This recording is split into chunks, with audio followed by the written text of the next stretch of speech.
Hey guys, it's Ollie from Rad Season. I'm stoked to be joined today by skateboarder, serial entrepreneur, real estate investor, Mikey Taylor. Mickey, thanks for coming on the show, man. Hey, thanks for having me. Pleasure. Good stuff. Whereabouts are you at the moment, Mickey? I'm right outside of Los Angeles. I'm about Okay, 45 minutes north of LA in California. nice. And what's the situation been like over there at the moment with everything going on? Uh, this time, so basically we've been locked down pretty tough. March to pretty much summer, and then we kind of loosely opened up a little bit, and now Hmm. we're kind of going back towards lockdown a little bit. Curfews were just imposed. A lot of indoor activities are kind of being canceled, but Right. it's interesting to see. It's not having the same. We're not seeing the same response this time around. The first time you saw everybody, yeah, okay, we'll do it. We'll shut everything down. You're not seeing that now. Seeing a lot of businesses going, nope, I'm not doing it.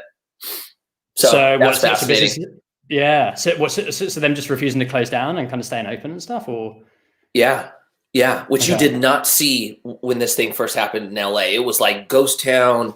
Yeah. Everybody was pretty much on board. And now you're seeing a different vibe. I think business especially, they're going, if I shut down now, I'm out of business. This is it. This is a kill shot Yeah. for me. So I think a lot of people are like, I can't do it. Yeah, So it's gnarly. I mean, that's an interesting part in California. So we're seeing that right now, which is, and then Thanksgiving, yep. the whole thing where we couldn't, only could get together with like a handful of people, and that didn't really go according to their plan. So I mean, dude, you're watching something play out right now, which is weird and exciting and challenging all at the same time. Yeah. No, it's strange. And how's that been affecting business for you? I mean, with all the different changes. For us, like it's interesting, man. It's like there's a group of business that's growing through this and doing Hmm. incredibly well, and then there's other business that's just being pummeled. And then I think there's some in the middle that are just trying to hang on. And dude, on our end, we've been on the fortunate side where uh, this has been good for our business, No. uh, which is I don't know. I mean, I'm thankful, but I don't think that's good for the total. Yeah, yeah, yeah. Yeah. I don't know. It's strange. We're sort of seeing the same over in Europe as well. Yeah. I'm in Portugal, and it's kind of going through waves. It's a worldwide thing. So there is something fascinating about it. I've never experienced a worldwide uh, challenge and what would you want to call this? Maybe a life changing moment for all of our future, and we're all going through it all at the same time globally. Yeah, I've never seen this before, so it'll be interesting for sure. yeah, yeah. Man, I guess I'd love to take it back to growing up in southern in California, and where sort of skating began for you when you were a kid. So dude, it happened like super organically. Like I had just knocked over light. Hang on. Sorry, G. I had a friend who, I thought was super cool, and he got a skateboard, and I was basically just like trying to fit in. And so, I convinced my parents to get me a skateboard. They got me one, and then that was like just the beginning, like just, oh, this is cool, I'll do it. And then it kind of very quickly consumed my life, and it was all I wanted to do. And 4 years went by, and my parents were like, "Hey, it's time to get a job," and I didn't want to do that because I just didn't want to give up skating, and that to me felt like I wasn't going to be able to skate as much. Hmm. So I came up with a plan where I could convince companies to give me free product, and that ended up prolonging this inevitable. I need to get a job for about 2 years, and then when I graduated, I pretty much convinced them to start paying me, and then that turned into a career, and then it led to me being a pro skateboarder for about 15 years, which was crazy how it all happened. And all your is it true that all your crew and your close group of friends, you guys all turned pro at the same time, right? Around kind of sort of Yeah, mid to late teens. we had a kind of a special thing going on where usually, you have a crew of guys and one guy might go pro. Well, Yeah. with us, it was like out of our, oh man, maybe we had like eight guys who were like, part of our group, like 7 of them went pro. It was so crazy. So, yeah, that was not normal for sure. Yeah. But really cool. It's like to go through like, dude, I started traveling with two of my best friends from high school that like we were best friends prior to pro skateboarding. And then, you know, being able to go through those experiences together was, it was sick. That's amazing. And would you say, were you guys like pushing each other, and was there sort of, you know, a bit of rivalry and banter and stuff? Yes and no. Like with skateboarding, you push each other, but not in I don't think the same way as like conventional like sports. Like, yeah, we wouldn't like talk shit to each other in that regard. It was just like, we all wanted everybody to get their best trick that day. So it was more about like pushing the person to do their best, as opposed to which one out of all 8 of us were going to do the best trick, you know? Yeah. Yeah. Which is, that's one thing I've always liked about skateboarding. It's like, it really has, it's like, it's all about the individual, but there's this community aspect around you doing well for you. It was a cool community. Yeah. And I mean, and over that time, I mean, like skateboarding was kind of going through, I guess it was going through cycles of popularity as well, right? Yeah, that's right. Yeah. Yeah. So, I mean, how was that? So when you were sort of, you know, when you first got into it and then turning pro, I mean, like, you know, did you switch and sort of think, okay, you know, I'm going to take this as like way more seriously than what you did like when you started, or? So no, actually, that's the weird part. I was so obsessed with skateboarding. That's all I would do. So it was like, I was just being pushed by like the fact that I just loved it so much. But skateboarding was not big when I was a kid, nor was it cool. Like we were viewed as like nothing, basically. And so we didn't have a lot of friends, like no girlfriends in high school. We didn't go to any parties. Like we were like true outcasts. So that was the weird thing, is that skateboarding hit a point where it then became cool, and then everybody had skateboards. And then all of a sudden, you know, people who I went to high school with who sucked, who were like, you know, not cool to me at all, were all of a sudden like my bro, you know? So that was the weird part. Everyone was wearing then skate shoes, right? When they didn't even skate. Everybody. Oh my gosh. Yeah. And I remember like when it happened was right around the time where I got my own shoe with DBS.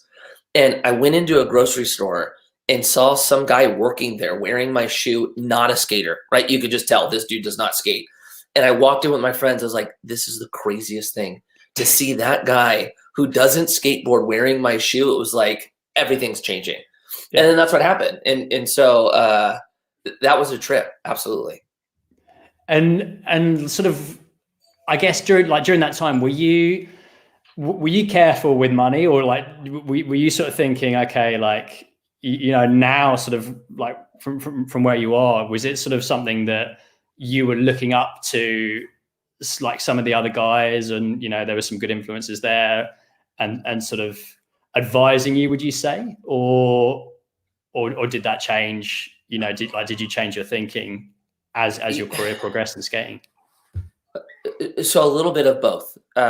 One, I had good guidance, but I didn't have it in the skateboard community. I had somebody,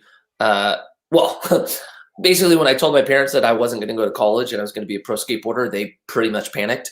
And for them to try to find comfort in it, they were like, you need to go talk to this guy. And his name was Randy. And Randy managed my parents' money.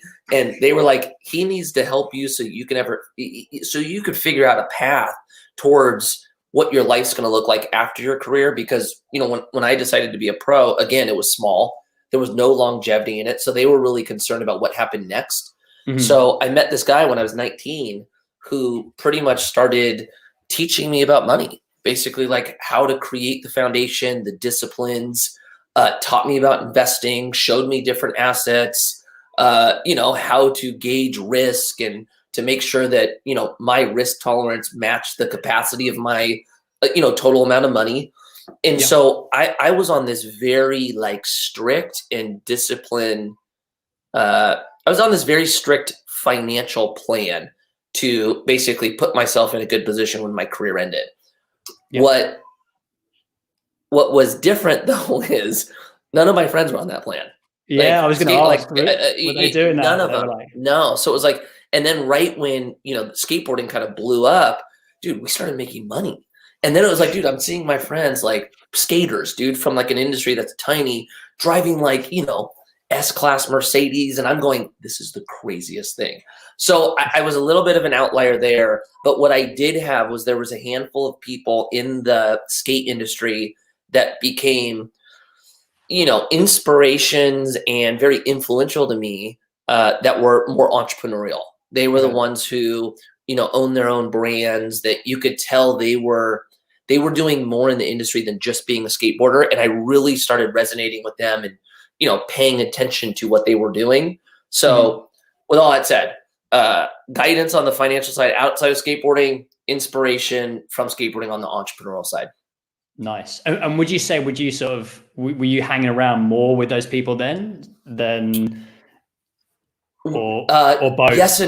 Yes and no. Like, I would say the three largest influences when I was young and pro skateboarders were Jamie Thomas, which I didn't spend a lot of time with. He was, I just didn't know him well, but he owned all of his companies. I used to see him in the videos filming the other guys. Like, I really watched how he maneuvered through skateboarding. Steve Barra was another one. Rob Dyrdek. Rob Dyrdek was very influential for me. And that's somebody who I did spend a lot of time with, who I constantly asked questions. So he was probably the one that probably gave me the most like actual hands-on guidance on how to maneuver through and then position myself post skateboarding.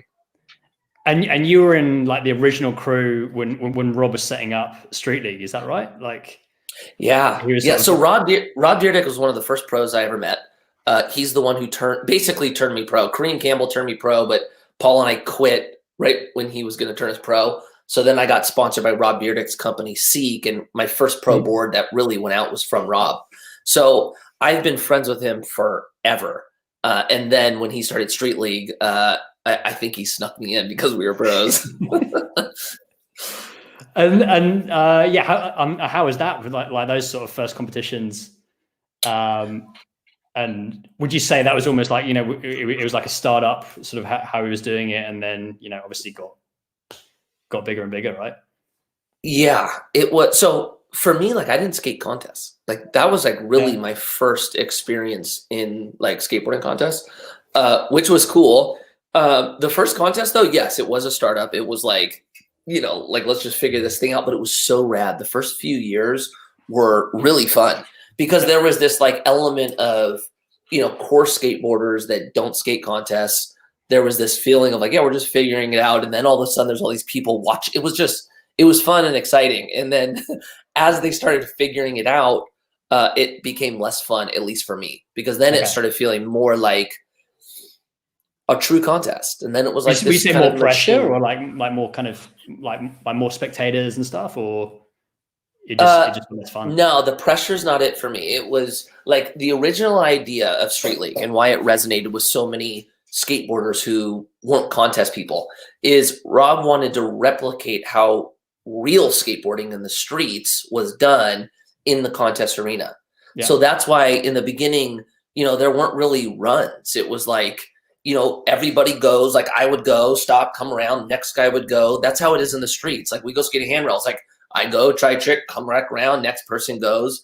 So it felt like this hybrid between how we actually skate street and then people watching us. And then as it started evolving, it started moving more towards the conventional contest, which was timed runs and more flowy how you skate, where street skating is not really flowy. You basically go about doing one trick at a time. So that's why me personally, I didn't like it, because I'm not a contest skater. I'm not a skate park skater. I grew up skating in the street. So being able to do, 20 tricks without pushing, very, very foreign to me. Yeah. And where did you go from there? I mean, were you still like focused on video parts and, doing sort of more with the brands that you were sponsored by, or what was the transition? Gosh, yes, my main focus when I was skating was always video parts. That was something that was just always really important to me. So that never ended all the way up until my career ended. It was focused on video parts. With Street League, which was interesting, is when Street League started, there was a lot of change happening in my life. I was married. had my first daughter during one of the street leagues. So my wife and daughter were coming with me to the contest. And then we started Saint Archer, which is a craft brewery that me and two of my friends started.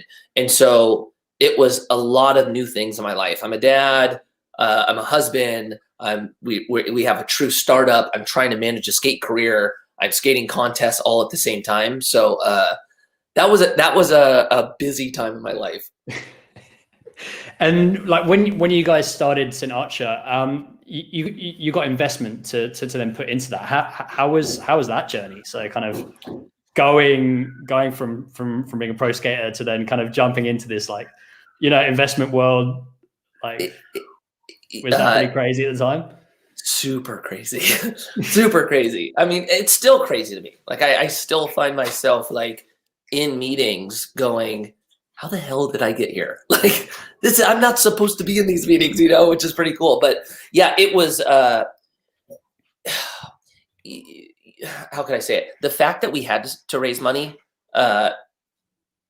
it put us in a different, how can I say this? Okay, so typically if you just start a company, you could just start a company and kind of figure it out, and there's not that much at risk, or you don't have to do it a certain way because it's really just your money on the line, right? Mm-hmm. When you raise money, it's a different thing. All of a sudden you have regulations behind you. You have other people's money. You have to make sure you're doing things correctly because at the end of the day, you are liable.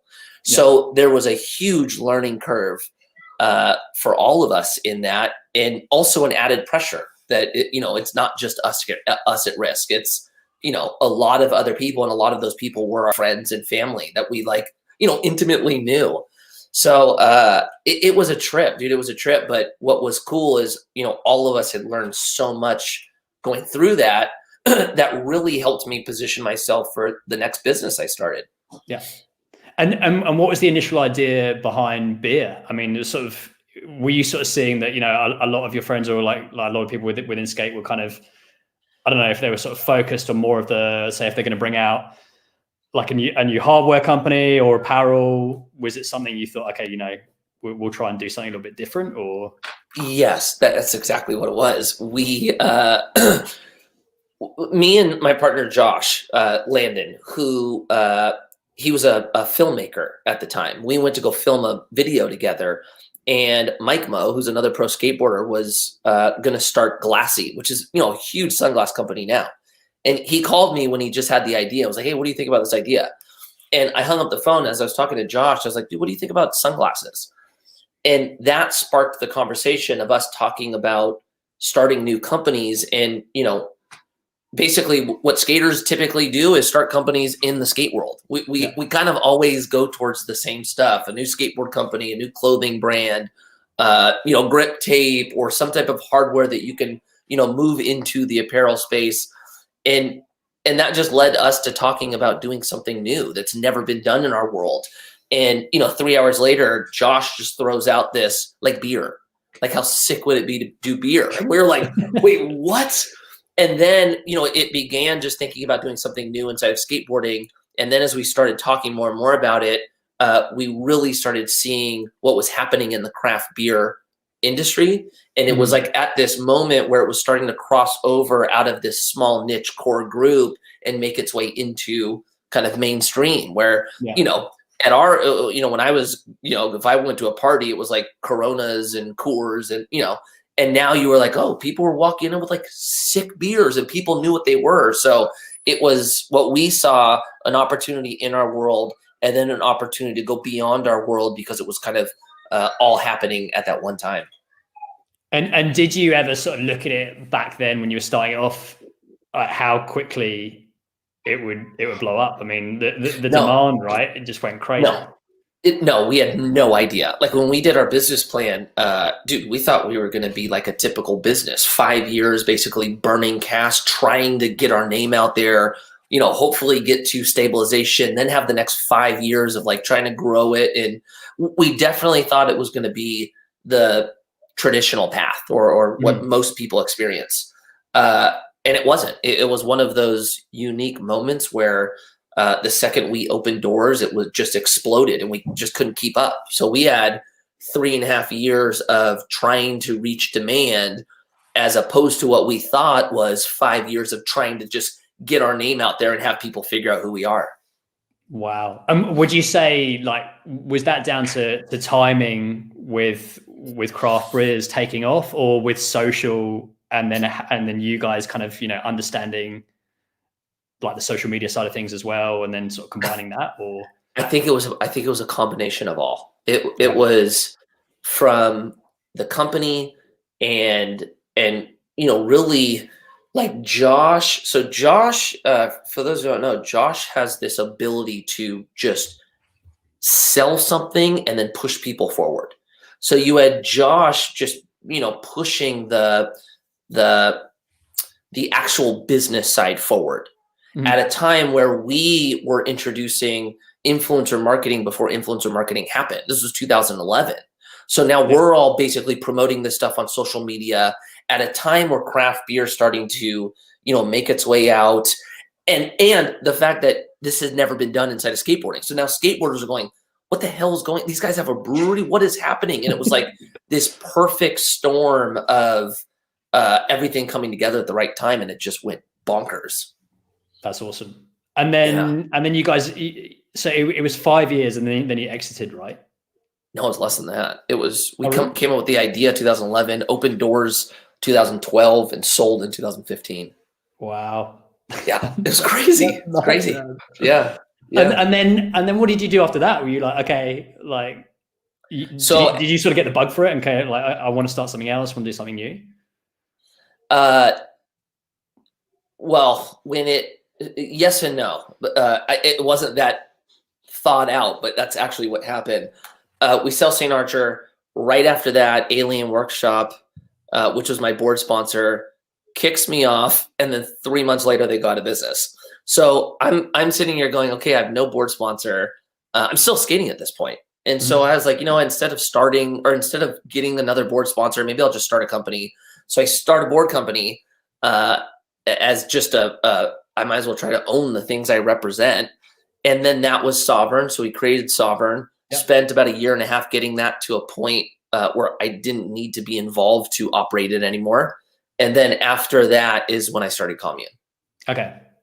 And then Avni as well, right? Which is like and Avni as well. Avni was so Eric Bork was kind of part of our group when we were kids, the original 8, except Eric was already pro. He was like our local pro in our neighborhood. But when we started getting recognition, we all started hanging out. So I've been childhood friends with Eric for over 20 years. And in between Sovrn and Commune, Eric wanted to start a company. And so we ended up basically doing one together, but it was more me helping him launch his dream. Like his world is digital marketing. He loves digital marketing. He loves kind of online business. For me, that's not my passion, but I am close with him to see his drive at it, and wanted to, you know, maybe help in ways that I thought I could, you know, be a blessing to him in areas that maybe aren't his strengths. And so then we started that, and then basically got it to a point where he was off and running. And then that's when Commune came. Nice. And what was the reason behind Commune? Were you always sort of like did you have a passion for real estate? And, you know, like, was that something earlier that you were investing in properties, or? Yeah. So basically when his name was Randy, was my mentor. When he started introducing alternative investments, which real estate is in that category, I loved real estate. And I think it's because growing up, my dad always had rental properties. There was something very simple about it that I understood. And I think seeing how it worked for my dad, I always just felt comfortable in that asset class. And then when I started investing myself, I was investing in 2 funds that Randy was managing. And one was in the storage space and one was on the lending side. So equity and lending, or equity and debt. And I loved what they did for me. I love that I could count on income coming in every month. I got to participate in appreciation, which is these big bumps. And it performed really well through challenging times. That was one thing for me as a skater. I don't want to take great risk with a lot of my money because I need to count on this money being there when my career ends. Yeah. So real estate was to me, a good vehicle that met the risk tolerance that I was willing to take and also produce the returns that I needed in cash flow and appreciation. So when I had the idea to do Commune, ultimately, my original idea was just replicate Randy. Like I had this guy come into my life at 19, basically educated me on money and investing, and then also had investments that I could partner with him on. And I was like, dude, I need to do that for my friends, right? So that's where the idea was kind of birthed. Basically, I want to educate. That's why all of our content is around learning about finance, learning about investing. And then I also wanted an opportunity where people could partner with me on the deals that I had my money in. And that was basically how Commune was born. Cool, man. And what was Randy's background? So Randy, okay, so it all started with his dad, actually. His dad sold his business early, like in his, I think, late 30s, and then created an office to manage his money, full retired, right? Yeah. And so, gosh, maybe 4 years in, all his friends basically wanted to start participating in the investments he was doing.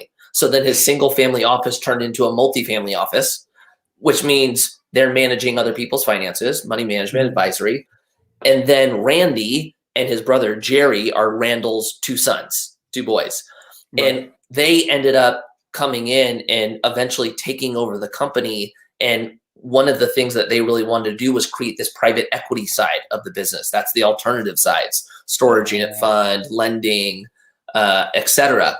So when I met them, that was basically when they took over the business. And then my story began with them. Okay. And they would sort of start off with that education piece then, and then sort of so this was the biggest blessing for me. Is one of their principles as a firm is to educate their clients. They want all of their clients to know what's going on, why they're doing it, and ultimately empower them so that one, they are comfortable and confident what's going on, and two, if they ever want to go and do it themselves, they can. They have this belief that, you know, we build people up to succeed without us. That's like true leadership. So that principle kind of put onto me and changed my future. I mean, most advisors don't educate their clients. Most advisors basically take your money, you know, they might build you out a portfolio and stocks and bonds, and, you know, they'll balance it, etc. But they're not going through the energy and time to educate you on what's happening, empowering you, etc. So that was such a big blessing for me, and why I wanted that to be a big component of the business I started. Yeah. And now are you sort of, well, I guess that must have happened like earlier, but are you sort of like mentoring other people, with, like, whether it's athletes or friends, or kind of, you know, has that kind of happened organically? Are you the Randy for other people, right? Yeah, it's so crazy. I mean, it's so crazy. But yeah, it happened, and it started happening at such a, it started growing so fast because of social media. Like the thing about with Randy, this is pre-social media. Like all of their growth has been from clients, just referrals, right? And it's like the fact that I use social media, it was like more and more people started just like asking me questions. And dude, you know, 4 years later, dude, people hit me up like, I do 20, 25 messages a day asking me questions about it's gnarly, you know, but it's awesome. It's so cool. I truthfully, it's so rewarding, like to be able to add that type of value to somebody, and just to see how it either, you know, opens their eyes, unlocks them, helps in some way. It's been pretty special. Yeah. And were you like, would you say like a pretty early adopter with social, and I guess coming like from that skate background of how quickly that was all moving, and then the transition to it going online from print and, you know, from video onto digital? Yeah, I was super early. And it was, you know, for me, to me, my success from skateboarding came from my work ethic. I felt like I worked harder than everyone around me.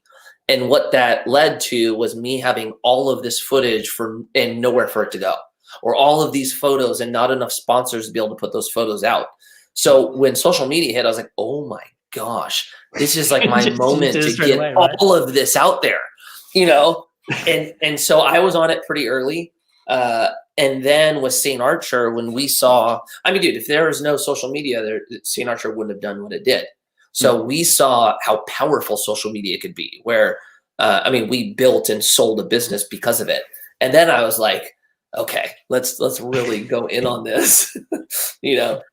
And so, now you like with Commune, I mean, you're going like TikTok and what, across all channels, right? I mean, the sort of, yeah. So the newest channel that I spend time on is TikTok.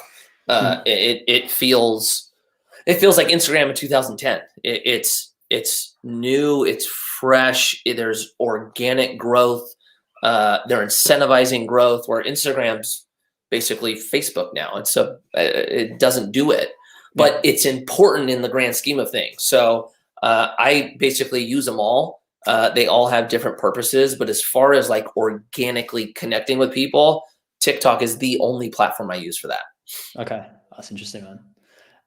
And our company too. Our companies do. I mean, our companies, you know, YouTube, Facebook, LinkedIn, TikTok, Instagram's got it all as well. And what are you guys focusing on now with Commune? So you're a couple of years in. So so we actually had a really exciting close of this year. Basically, with everything that's been happening with social media, what has transpired is a ton of people following us and connecting with our brand on the education side, which has been amazing. But what also has happened is a ton of people reach out to be partners with us. We have brokers sending us deals. There's been this influx of opportunity because we use social media the way we do, which we never saw with the last two funds. The last two funds have had, you know, tremendous success, but it's all been, you know, performance-based, and then again, organic reach to or organic referrals.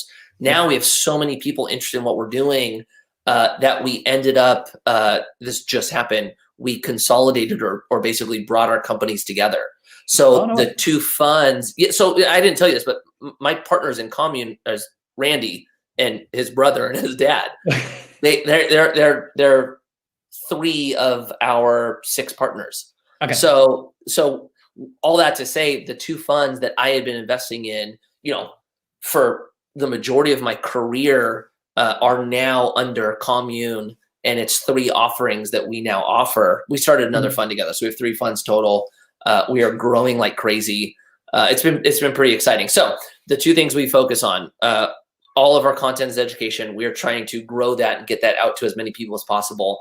And then on the investment side, because of COVID and how this whole conversation started, there's a ton of new opportunity in front of us, just with certain asset classes that you're seeing disrupted. And the two equity platforms that we have, one in multifamily, one in storage, we go after distressed assets and we repurpose them into storage. So the fact that there's certain asset classes that are getting hit and you're seeing a discount, and then we already have a platform built to convert, there's been a lot of new opportunity in front of us on that end. And then on the lending side, when COVID hit, a lot of debt got a little bit, went onto the sidelines, and they weren't confident in lending. And we already lend at a very, in our view, conservative kind of max leverage. Yep. And so we had a new opportunity there. So right now we're in two really large capital raises. We have a lot of opportunity in front of us. So we think the next 10 years are going to be pretty positive as far as growth goes. Nice. And how, well, I guess going back to the Saint Archer days, I mean, how would you, if there was some advice that you could give on sort of scaling that out quickly, and like how you built demand on both those properties, or going into any business, what would it be? You know what? I think my Commune has more of a, I think it's going to resonate with more people on how we're growing Commune as opposed to Saint Archer, because Saint Archer really was a unique scenario where demand just hit all at once and our whole challenge was just growing. Where Commune, it was like, dude, it was a startup again. It was like, you know, we don't have a lot of capital. We have a ton we're trying to do. Everybody's doing multiple things, and fighting at getting people to pay attention and resonate. That was the battle with Commune. And so what I'm going to say to everybody is, one, if your first 5 years are mostly going to be met with challenge. It's mostly going to feel like an uphill battle that you're pushing a whole bunch of weight up, and it just seems like you're trying to figure one thing out. The second you figure it out, you have 4 more things that are in front of you. That is totally normal. It is so normal. So I think what happens with a lot of people is they get discouraged through that time and convince themselves that this is a sign that I shouldn't be doing this, or I'm in the wrong industry. That is not true. Even for me, I've had great success. My partners have had great success. We still had to deal with that. So just know that it's going to be hard, and your inside is going to be telling you that this isn't working and you should be doing something else. That is just not true. You really do need to continue to push through, find new breakthroughs, and just keep stepping on the gas. Yeah. And just having that grit to continue, right? And kind of you have to. You have to. I'm telling you, this is what, there's more to it, right? That's a very simplified thing to say, because even with something with marketing, you have to figure out how people are going to find you. And then even in that message, you're going to have to tweak it, because if people aren't resonating, that might be a challenge in how you're saying it, right? How you get that content into a new audience, and then making sure your product can support the demand, etc. So there's more to it, but I do think at the end of the day, the one who succeeds is the one who's willing to go through the hard times longer. Yeah. Yeah, I think so, man. And for you personally, how are you balancing that and with everything going on? And you've got 3 kids, you've got a family, and you're still going to have some you time. You got to go for a skate, and whether it's golf or whatever it may be, right? So how would you what advice would you give there? I mean, if just people are trying to, because when you start something, you sort of feel that, okay, you're just swamped by it, right? And then you're wearing multiple hats. You're doing all these different roles yourself. Yeah. Yes. Okay. So I'm going to start by saying, because you need to understand me personally, so that you're going to see why I'm challenged the way I am. I am very obsessive. When I get something in my head, that's all I can think about. It's all I want to do. And on top of that, naturally, I am very selfish, which makes it really hard when a family or kids is introduced into you, essentially. Yeah. So I'm going to start by saying, if you're not married, you don't have kids. But prior to that, this was easier for me, where I would just become obsessed with what I was doing, but I would also need some type of release or thing I would do to kind of take my mind off it for a little bit. Because if all you're doing 24/7 is driving something forward and it's very stressful, you're going to burn out. And like what we were talking about earlier, you can't burn out. You have to have longevity. So I've always had to have something that I could do to just be this quick, like, okay, and now get back to work. So that was that. Then when you introduce family and kids, and knowing my challenge of, it's very easy for my world to be all about me, I had to change a lot. I had to learn how to include my family in what I'm doing. Basically, the importance of taking a step back from what I'm doing and spending time with them. A lot of counseling. My wife and I work on our relationship together all the time. So it's hard work. Finding the balance is challenging, but you're going to have different challenges based on different personalities. And in my personality, my challenge is forcing myself. I know this sounds crazy, but forcing myself to spend time with my wife, forcing myself to spend time with my kids, because once I do, it fills me. It's the thing that it definitely is the most rewarding. But because of my inner selfishness, it's so easy for me to not see that or lose sight of it. So I have to just constantly be checking myself, spend time with the kids. When I'm at dinner, no phone. If something feels like it's so important on the business side, it's probably not as important as them. It can wait. Constantly. That's right. So that's my challenge in how I work through it. A lot of work and a lot of checking myself. Yeah, that's really good advice, man. What's if people want to follow what you're up to, what's the best way? Yeah, if you want to follow what I'm doing, all my handles are just Mikey Taylor. You can find me on everything, but I am the most hot on TikTok. So if you're on TikTok, then get at me there. And then our business is Commune Capital on all of our platforms. It's at Commune Capital, and their website is just communecapital.com. And you can follow along on the education side. If you are at a point where you're looking at alternatives to invest in, we do offer or have investors that come in and partner with us on deals. Right now, you do have to be an accredited investor, but the process is, if you're not yet, we have everything there to help you get to that point. And then if you want to partner, you can. Awesome.